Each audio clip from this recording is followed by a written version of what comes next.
Surgiu agora, pela experiência da vida prática, da política, né, do voto do povo brasileiro, um outro problema ortográfico, né, que também remete para aquela discussão com o filólogo Bakhtin, Sim. a partir da eleição da presidenta Sim. Dilma Rousseff. Sim. É presidenta, então a função da palavra se deve ao que ela quer comunicar, mas há quem argumenta o contrário. Na visão do senhor, como é que isso deve ser? Na minha visão, eu até fiz um artigo sobre isso, dizendo que, como economista que ela é, ela com certeza não vai usar o presidenta, porque aí nós vamos ter que criar transeunta, vai ficar muito caro para a língua, transeunta, qualquer palavra que termine em NTE vai acabar tendo que botar NTA.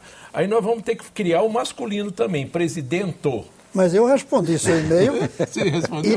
Respondi. Sim. E ele disse uma palavra que lhe complica. Qual? Por exemplo, governanta existe. Sim, e governante. Pois é, e inclusive eu usei essa palavra que você me mandou para botar no artigo lá dentro, dizendo o seguinte: vamos torcer, vamos chamá-la de presidente, porque senão nós podemos ter que chamá-la de governanta. E aí muda a função. É verdade, aí muda a função. E aí pode dar problema trabalhista também, né? Por desvio de função. Mas ela reivindica a presidenta, ela já falou sobre isso, até porque a função, né, pela primeira vez, a sociedade brasileira colocou uma mulher na presidência. Não, na realidade, presidente ou presidenta, ou falar brasileiros ou brasileiras, né?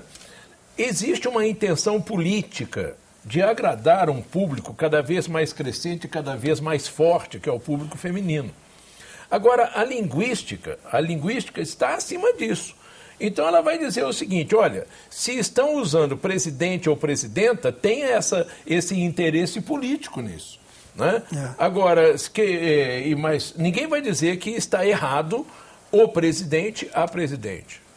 Então a língua comporta os dois. É isso que eu dizer, também não está errado dizer presidenta. Sim, e aí tem um simbolismo importante a língua de comporta feminilizar Sim. uma profissão que se caracterizou por uma atividade, se caracterizou por ser dos homens. Então tem esse simbolismo importante. Eu tenho usado um ou outro. E nos artigos, para tentar ser mais ortodoxo, como o professor Hernani gosta, eu tenho usado a presidente. Mas eu, sinceramente, estou muito tentado a usar a presidenta como um gesto político, usando a ortografia a serviço de um gesto político. Achando, sobretudo, quando ele diz que não está errado. Né? Não, com Tem um certeza. pensamento que é também do Bakhtin, que precede até mesmo a construção ortográfica, linguística e tal, que ele lembra a todos nós que a língua só se realiza em função do solidário, ou seja, a partir do momento em que eu deixo de ser eu mesmo para ser capaz de me comunicar, me fazer entender. Portanto, é um aspecto inequivocamente coletivo. Com certeza. Portanto, mais absurdo ainda se nós temos milhões de brasileiros que estão fora da escrita. Isso me lembra um artigo que eu li há algum tempo atrás na revista National Geographic, essa revista de popularização, que eu achei muito interessante, sobre a origem da fala humana. E a pessoa dizia que não foi o darwinismo que fez surgir a capacidade de falar. Isso os homens já tinham há muito tempo, mas não conseguiam usar. E quem primeiro usou a comunicação foram as crianças. Depois, as mulheres. Depois, os homens em geral. Por último, os governantes das tribos. Porque para começar a acreditar que o outro queria falar, precisava estar livre, solto. E os adultos são amarrados. As crianças começaram brincando. Eu achei muito interessante esse artigo. É impossível de provar isso.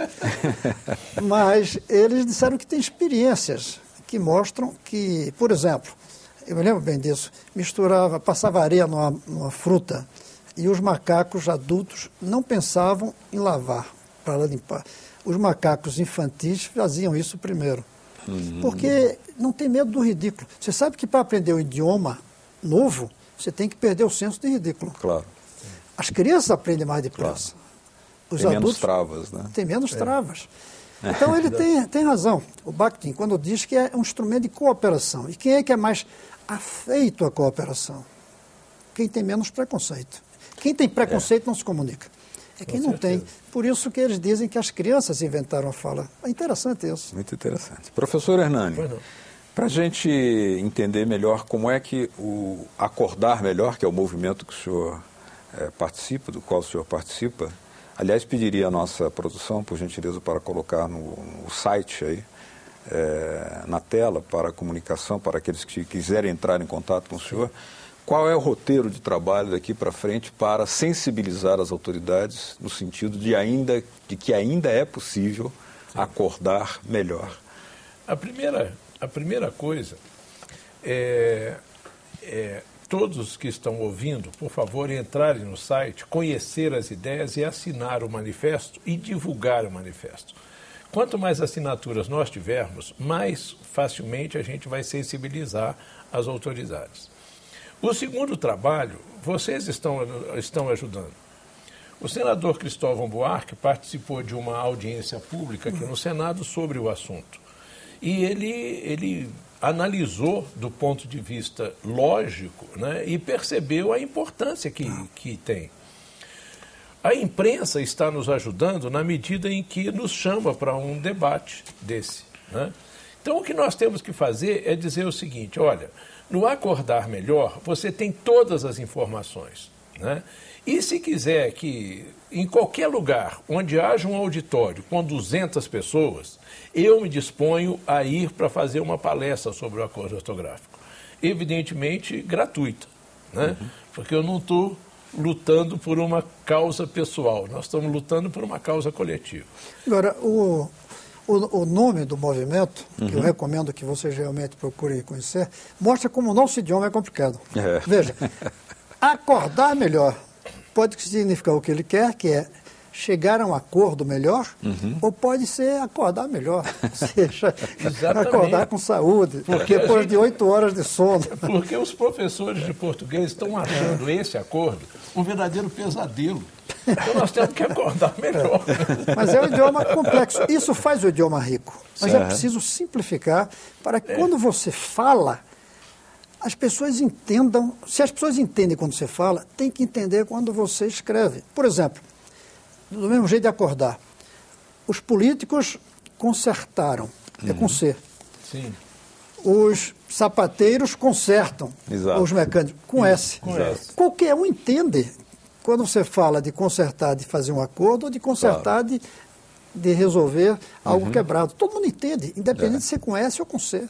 A comunicação se estabelece. A comunicação para se além estabelece. da ortografia. Por que punir quem escreve com S ou com C? Vamos deixar que as pessoas escrevam de uma só maneira, claro, se não confunde, mas que seja só uma maneira. Eu não sei se o acordo ortográfico eliminou isso do precisa de S e C. Não, de jeito nenhum. Não. E continua com todas as confusões. E eles ainda aumentaram as confusões porque deixam duas palavras, uma palavra com 2 ou 3 grafias. Que absurdo. Né? Atrás com S e trazer com Z, né? Tem traz do verbo trazer, não é isso? Com Z. Que não, na realidade, isso poderia ser muito simplificado. O som Z deveria ser só com a letra Z. O som do C deveria ser só, por exemplo, com a letra S.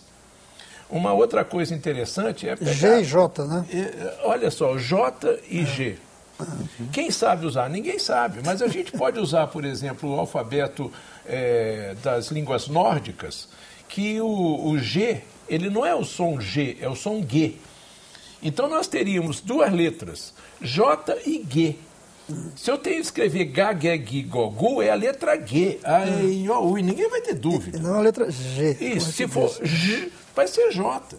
Quer dizer, é tão simples, né, fazer isso, né, e não se fez, mas agora é possível fazer. A globalização exige também essa simplificação. Exige. Até porque nós queremos que a nossa língua se amplie no mundo. Nós queremos que mais e mais gente fale português. Então é importante que a gente simplifique a porta de entrada, que é a maneira como escrever. E aí também os nossos criadores da música popular brasileira, que tantas músicas criaram, brincando com as palavras, são agora desafiados a uma simplificação em que não perca a poesia, claro. Exatamente. Queria agradecer aqui a presença do professor Hernani Pimentel, do movimento Acordar Melhor, movimento pela simplificação da língua portuguesa, do acordo ortográfico, né? Muito obrigado pela sua presença, professor. E também ao senador Cristóvão Buarque, do PDT do Distrito Federal, pela participação e pelos esclarecimentos que nos trouxe. Muito obrigado, senhor. Muito obrigado. A vocês de casa que nos acompanharam, obrigado pela sua atenção. Caso queiram entrar em contato com a nossa produção para saber outras informações, comentar o nosso trabalho, fazer críticas, por que não? Aí está na tela uma forma de fazer esse contato. www.senado.gov.br/TV. Obrigado mesmo pela sua audiência. Até o próximo Cidadania. Tchau.